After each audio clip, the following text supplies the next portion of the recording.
السلام عليكم ومرحبا بكم في قناه كويزين الهام.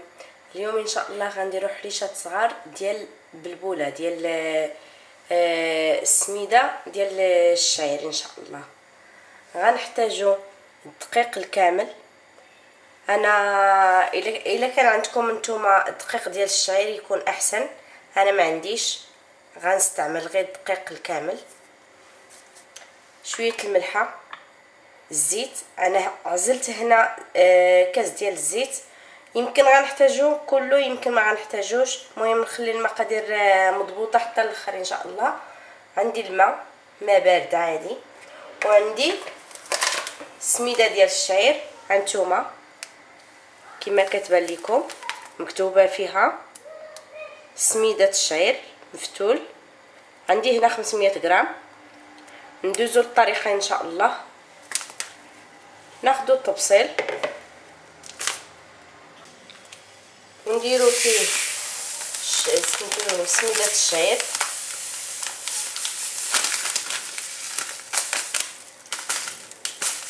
على هذا الشكل هذا.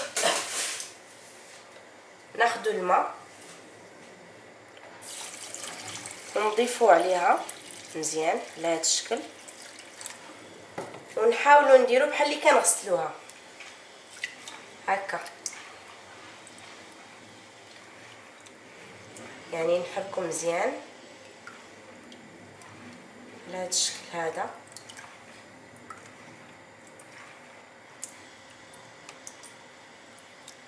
كما كيبان لكم. دابا غنصفي هذاك الماء. من بعد ما صفينا هذاك الماء كيولي لينا على هذا الشكل، كنخليوه حتى كينشف، يعني ينشف من هذاك الماء، ونتلاقاو باش نفوروه، نديروه في الكسكاس باش نفوروه ان شاء الله. كما كتشوفوا من بعد ما خلينا سميده الشعير ديالنا شربات الماء مزيان، ها كيفاش كتولي ناشفه. دابا غنحلوها على هذا الشكل هذا بلا ما بلا والو، لان كما كتشوفوا ان كتكون ناشفه وكدير لينا كويرات. نحلوها غير ما بين يدينا على هذا الشكل هذا.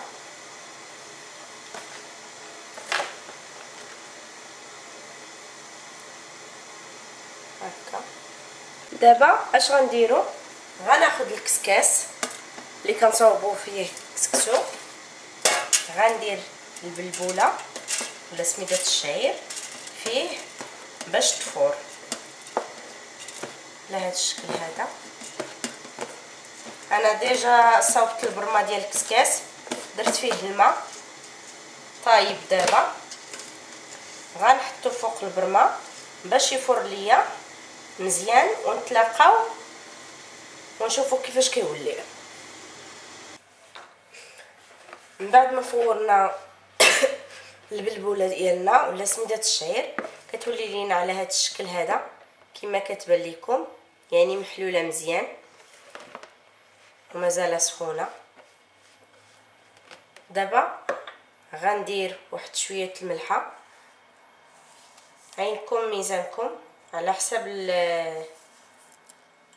يعني القياس اللي عندكم، وشويه الزيت.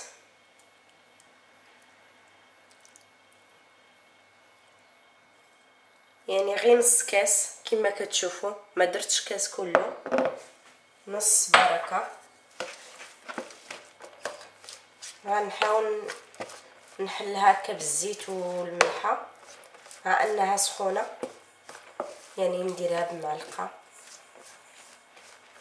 هكا مزيان تندخل الزيت فيها كلها. صدقوني البنات هاد الحريشات هادو كيجيو بنينين بزاف بزاف.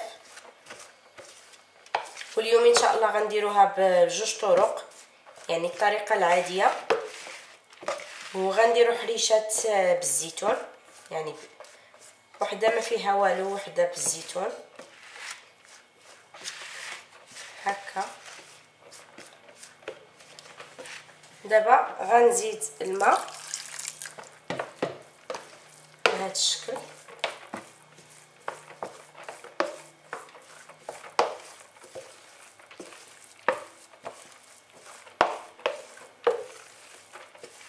نتمنى انك كتكون الصوره موضحه لكم مزيان.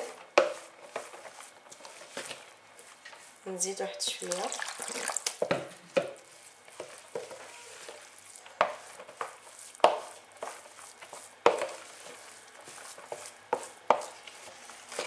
بهذا الشكل هذا.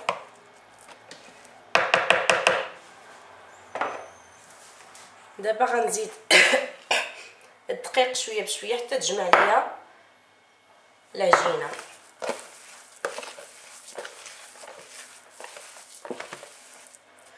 سخونه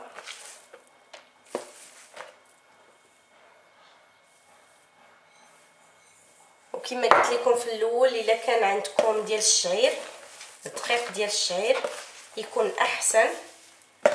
يا كتوتر السميده ديال الشعير مع الدقيق ديال الشعير يعني يكون احسن. انا ما موفرش عندي حاليا.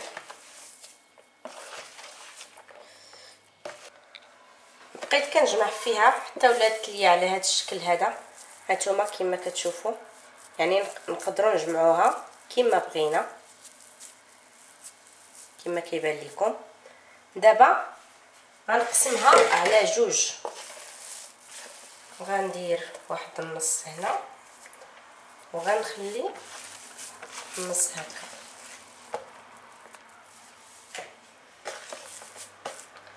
على هذا الشكل هذا. هذا غنخليه هكا، وهذا غنزيد فيه نصاص ديال الزيتون كحل هكا. ما عطيتش لكم المقدار بالضبط ديال الزيتون، عينكم ميزانكم يعني شحال ما بغيتو ديال الزيتون.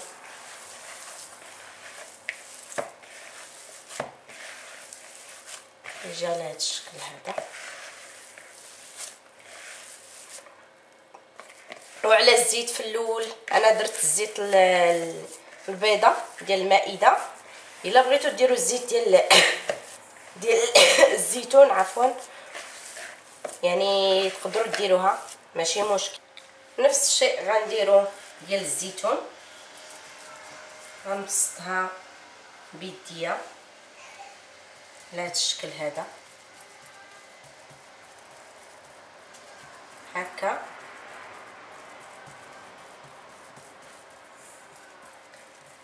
يعني نفس العمليه اللي درنا الاولانيه نديروها للثانيه، وكيجيو بنانين بزاف. كما قلت لكم دابا في شهر رمضان ولا في الكوتي ولا في الفطور يعني كتاكلي اولا واحد الحاجه صحيه ما فيهاش مواد حافظه، ما فيها حتى حاجه. وثانيا البنه جربوها وما تنساوش تردوا عليا. كتبوا لي في لي كومونتير اللي جربها، يكتب لي في لي كومونتير كيفاش جاتو.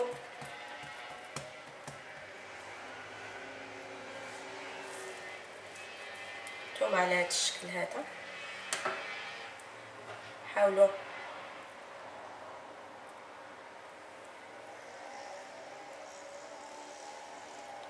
وقادتوا ليا هذاك الزيتون اللي طاح هكا.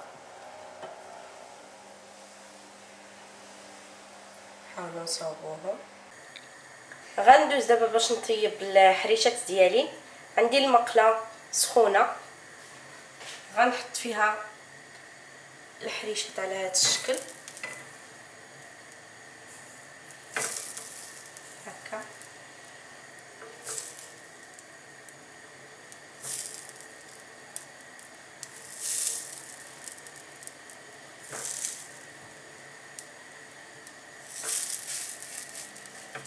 الا بقيتي شي وحده يعني ما مقاداش تقدري تصاوبيها في المقله.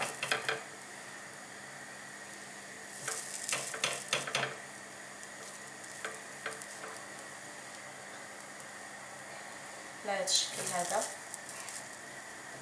نخليوهم يطيبوا شويه من التحت ونعاودوا نقلبوهم باش يتحمروا من جهه اخرى. غنحاول نقلبهم دابا على هذا الشكل هذا.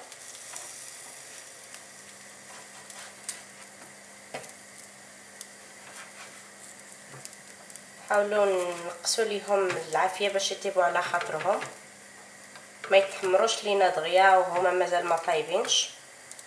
ما تنساوش ان راه فيهم دقيق.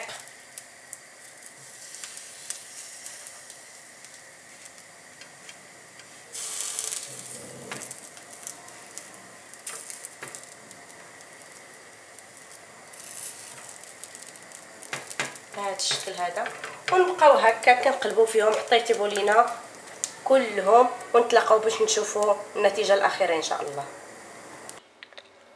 اي فوالا، من بعد ما سالينا الطياب ديال الحريشات ديالنا كيوليو لينا على هاد الطريقه. هادو ديال الزيتون، وهادو اللي عاديين كيجيو بنان بزاف. نتمنى الوصفه ديال اليوم تكون نالت اعجابكم. الى عجبكم الفيديو ما تنساوش ديروا لي لايك وتشتركوا في القناه ديالي، والا كان شي استفسار ولا شي حاجه خليوه لي في لي كومونتير، انا مستعده نجاوب على كل شيء. وغنوري لكم قبل ما ننسى غنوري لكم وحده نحلها لكم من داخل كيفاش كتكون على هذا الشكل هذا. وان شاء الله حتى مره اخرى، وبسلام عليكم.